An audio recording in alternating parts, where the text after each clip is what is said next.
திராவிட முன்னேற்ற கழகத்தை அழிக்கணும்னு புதுசா பல பேர் நினைக்கிறாங்க. புதுசா சில பேர் கிளம்பி வரிசையா வந்துகிட்டு இருக்கிறாங்க. திராவிட முன்னேற்ற கழகம் ஒரு சாதாரண அரசியல் கட்சியா அண்ணா திராவிட முன்னேற்ற கழகம் மாதிரி 10ஓட 11 இருந்திருந்தா அதை யாரும் அழிக்கணும்னு முயற்சி செய்ய மாட்டாங்க. நாம கொள்கை கூட்டங்கிறது தெரிஞ்சதுனால்தான் அவங்க நம்ம அழிக்கிறதுக்கு கிளம்பி வந்துகிட்டு இருக்காங்க.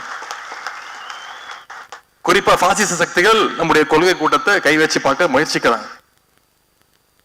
திராவிட முன்னேற்ற கழகத்தை பேருங்க அண்ணா அவர்கள் தொடங்குறப்போ அவர் கூறின ஒரு விஷயத்தை இங்க சொல்ல விரும்புகின்றேன். டெல்லியினுடைய ஆதிக்கம் ஒழிய வேண்டும், மக்களை பாழ்படுத்துகின்ற பாசிசம் ஒழிய வேண்டும், பதுங்கி பாய நினைக்கின்ற பழமைவாதம் நிச்சயம் ஒழிய வேண்டும் அப்படின்னு அறிவிச்சிட்டு தான் திராவிட முன்னேற்ற கழகத்தை பேருங்க அண்ணா அவர்கள் துவக்கி வச்சாங்க. அந்த முழக்கத்தை மனசுல ஏந்திதான் இன்னைக்கும் நம்முடைய திராவிட முன்னேற்ற கழகம் களத்தில் இறங்கி நாம போராடிட்டு இருக்கிறோம்.